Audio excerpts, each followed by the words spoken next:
Rochelle Gamboa. She will give us a short presentation. The last time I was in this room, it was for Philex Mining, and since then I left, in 2015 I left Philex and joined the railway business of the MVP Group. But today I'm here on behalf of the Public Relations Society of the Philippines, which for the last 52 years has been honoring outstanding environment community programs of big companies like San Miguel, Ayala Corporation, Meralco, Smart, PLDT. And so far we've seen only 2 mining companies join the awards, Philex Mining and SMI for their environmental programs. It's composed of big multinational corporations and Filipino companies in the FMCG, pharma. I think the mining companies that are in PRSP are very few. Only Noli, I see only Noli during our GMMs. Noli, Manolo Labor of SMI. The mining industry has always had this problem with communications. News just wants sensational stories. But what about the good stories you share? What about the programs you have? What about the schools you've helped? The water projects, the power generation projects you have with the host communities and the IPs. Joining the awards will help grow your reputation. When I was with Philex, that was the time that the Alianza Tigil Mina and the secretary, Gino Lopez, then was getting very aggressive with the anti-mining campaign. So what we did was, Philex could not speak for all of the mining companies, especially not the small mining companies, but to the public's mind, mining equals environmental destruction, equals community displacement. So you have to have a lot of stories, good stories out there of the things you do, and you have to differentiate. Philex, that was the strategy of all of our advertising materials, all the events we did, the overall strategic communications program of Philex back then. So growing your reputation also means you're getting good people for your company, and how your programs, particularly CSR environment programs, how these are implemented, how these are developed and implemented will actually be, will elevate the standards, because competing with the others, the best in Asia Pacific region and the best in the country from different industries actually teach us more to be, set the example, follow their examples and how these programs are communicated. So who are eligible? Who are the programs implemented? Talking about particularly environmental programs, your SDMP programs, there are a lot, I'm sure, and you've heavily invested in this. So talk about it. These are programs implemented from October last year to September last year, and either your company or your partners can nominate you.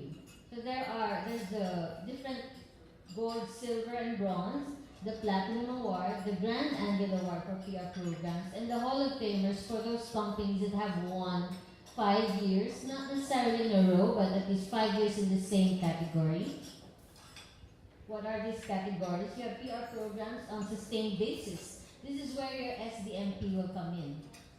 Education programs, livelihood, health, even the public infrastructure that helps communities. PR programs for a specific stakeholders. For example, you have emergency management or crisis response trainings done for LGUs. This can qualify. Specify that specialist advocacy campaigns. This could be any.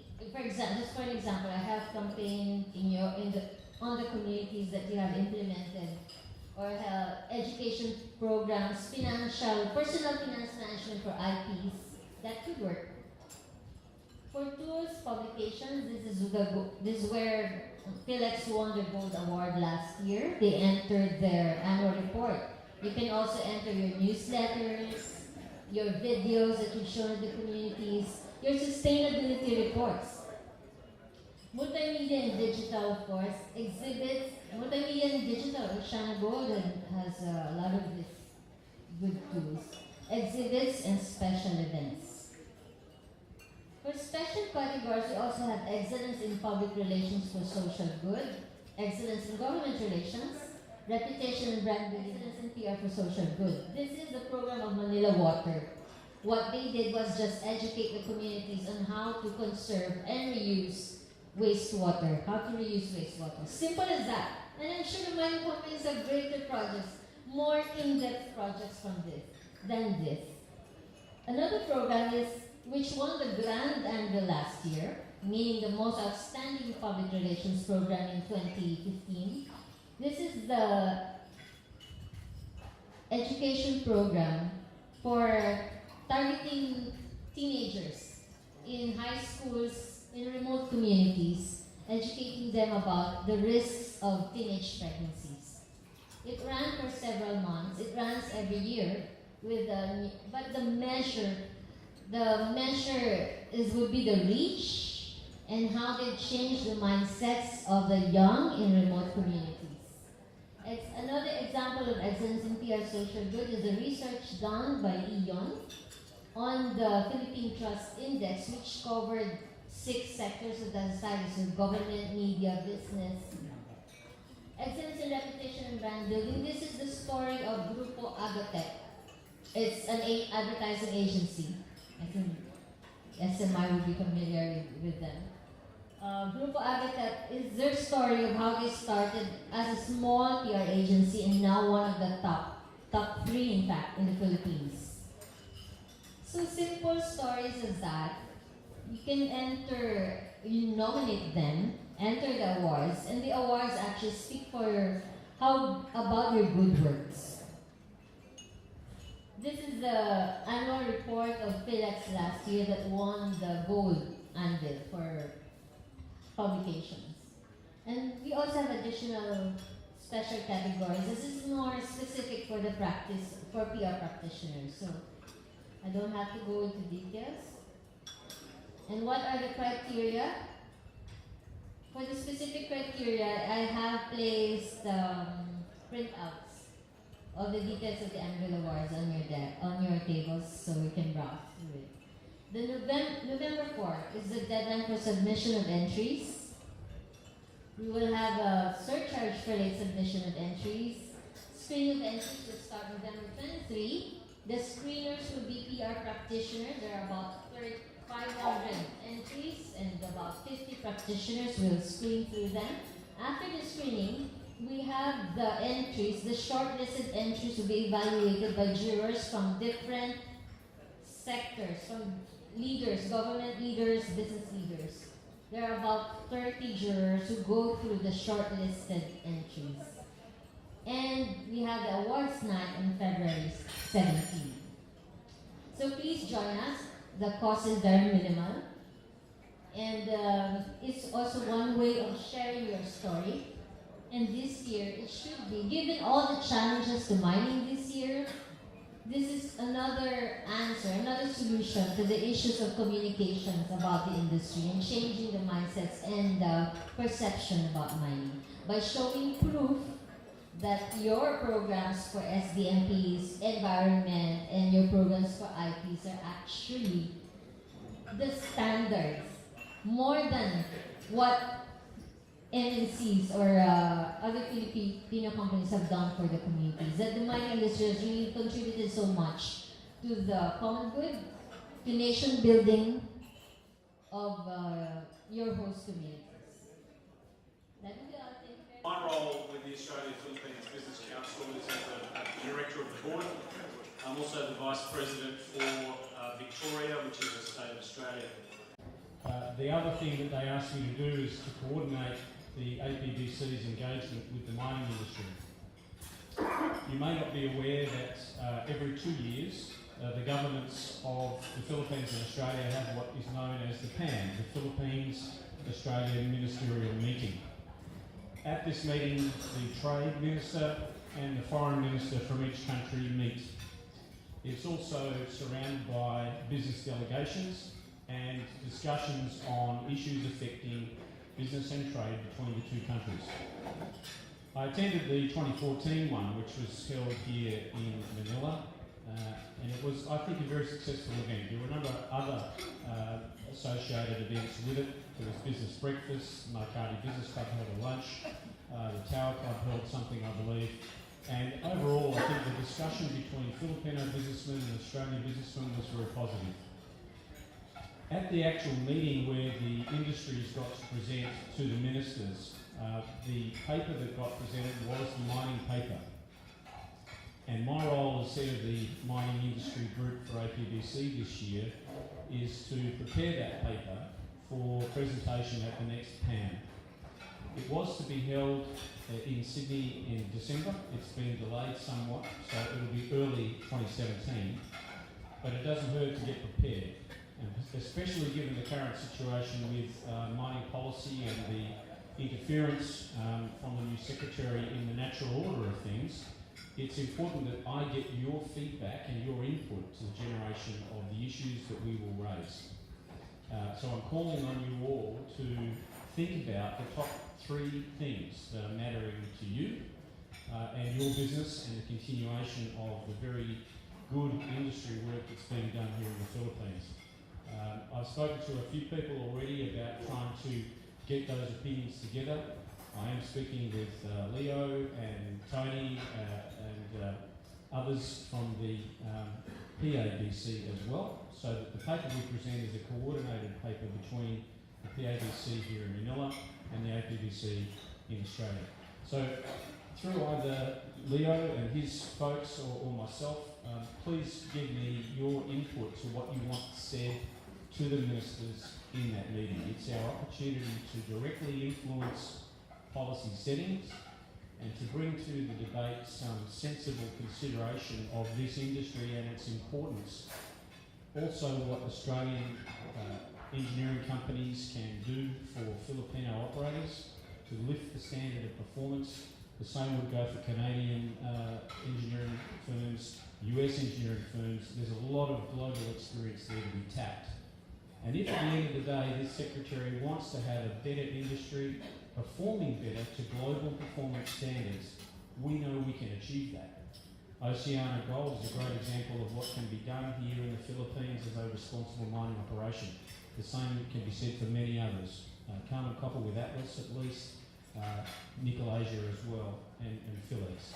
All of those companies demonstrate leadership in the industry, and I think we need to put that leadership firmly in front of the ministers and help them understand what we can do together to make the industry better, perform better for the nations, particularly the Philippines, and deliver a long-term sustainable future for everyone who's involved, the investors, the employees, the communities, and the stakeholders surrounding that. So thank you for the time, Leo. I promised less than 2 minutes. I think I've done close. But please do contribute. It's very important that we get Philippines Australia Business Council, Dennis Quintero, to say a few words of the activities that are being done now on behalf of the PABC in conjunction with the APBC. I'm the Vice Chairman and Trustee of the Philippine Australia Business Council, a counterpart of APBC here in the Philippines. Taking off from what Neil said, the PABC and the APBC were created under the trade agreement between Australia and the Philippines. The PABC was designated by the Philippine government as the private sector representative in the bilateral business and economic relations between the two countries, while APBC was designated by Australia as the counterpart private sector representative. So here in the Philippines, the PABC works with the various stakeholders together with the PABC in promoting business and economic relations between the Philippines and Australia. So some of the organizations we work with would be the Philippine Chamber of Commerce and Industry, the Australian New Zealand Chamber of Commerce, and in the mining industry we work with the various mining organizations here in the Philippines.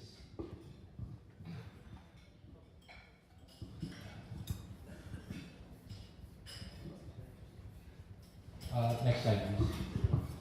So as Neil mentioned, there is tentatively scheduled this December or in February of next year, the Philippine-Australian Ministerial Meeting, where the respective ministers of the Philippines and Australia in trade and foreign affairs will be meeting in Perth to affirm the relationship between the two countries.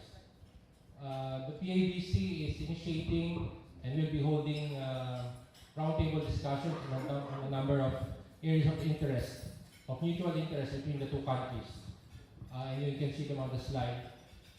This will be on social security, education and education equivalency, agriculture, dairy and fisheries, BPO, mineral resource development, infrastructure or PPP, tourism, travel and transport, and tourism, travel and transport. Next slide, please. So, in respect of the roundtable on the mineral resource development, we're scheduling a roundtable on the 21st of October from 2 to 5 p.m. In our offices at Kisuming Torres Law offices at the Bonifacio Global City. So anyone who's interested to attend, you're most welcome, and we will value your inputs.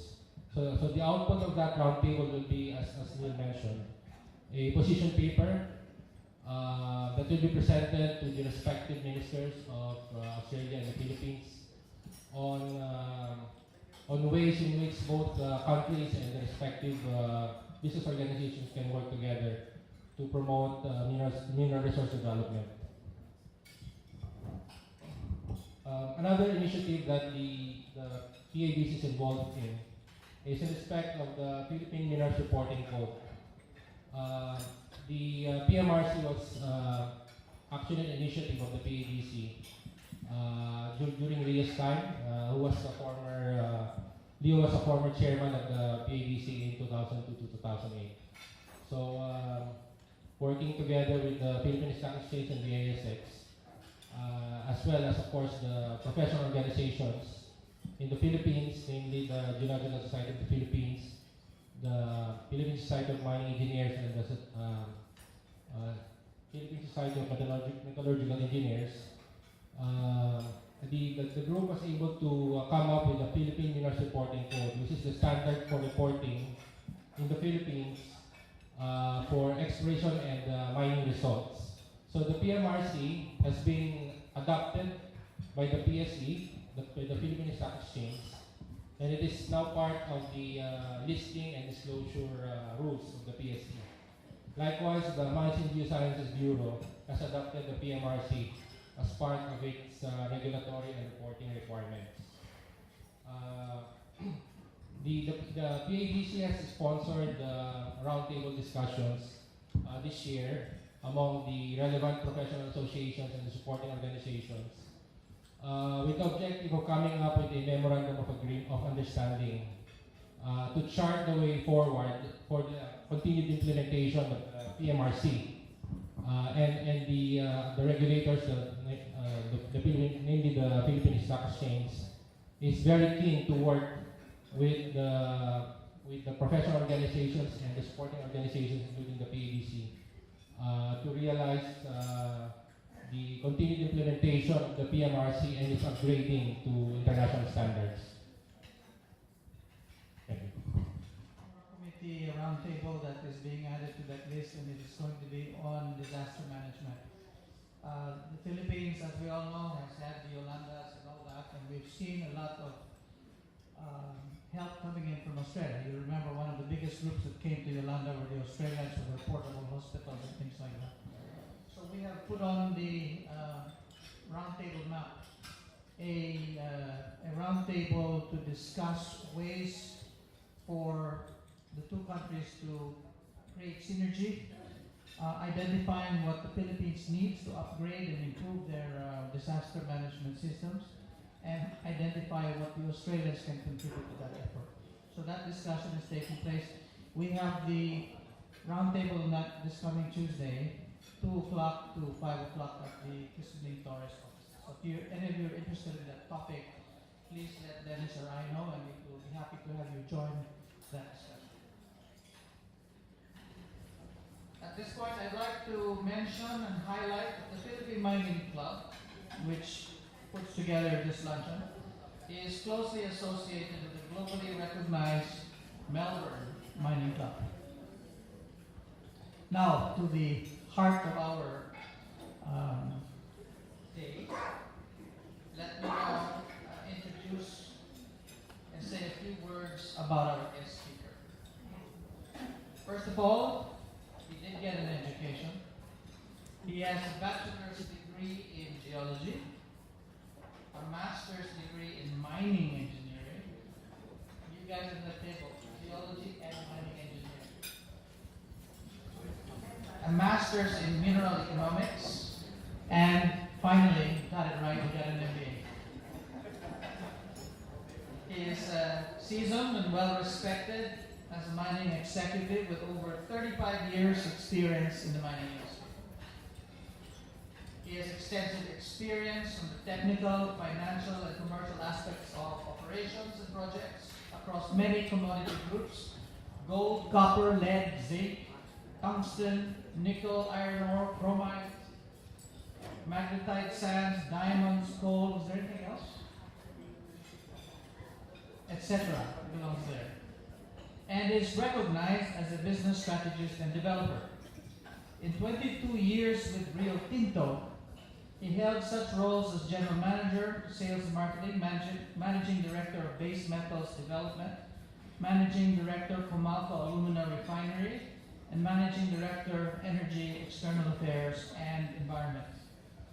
As CEO of the AIM-listed Toledo Mining Corporation, he developed the Barrow nickel mine in record time in the Philippines and was instrumental in pushing value-added nickel processing. As CEO of Carbon Copper Corporation, the largest porphyry gold copper producer in the Philippines, he successfully turned the operations around from an underground mine to an open pit mine, and was instrumental in successfully raising over US $200 million in the bond issue for the expansion of the mine operations. Ladies and gentlemen, please join me in welcoming our guest speaker today, the CEO of Resource and Project Commercialization, George Bujtor.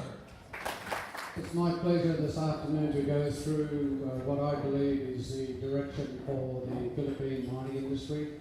There's a whole lot of slides here, quite a few issues addressed, a lot of the perceptions and things, and some of those we've already touched upon. But let me go through and give you my position, because I believe at the end of the day, we should be banning DSO exports in a period of time, and we'll give you some examples of other countries, what they've done as well. Let me just turn this down. Just a bit of a disclaimer here. All the data you see here is all from public domain documents, in other words from the MGB and so on, reported in the public domain, DNR, resource compliant numbers, things are being reported and so on. So what you'll see here is all available, and you can do your own analysis on the same stuff that we've done here. So just let's set the context here. There's a few quotes here that are quite relevant to the industry's perception, how the industry is perceived, but certainly putting our license to operate at risk. And you can see them here. Comments by President Duterte: "We will survive as a nation without you." And here the reference is our contribution to GDP is very low, and the government revenue take is low as well, only $852 million US a year. That means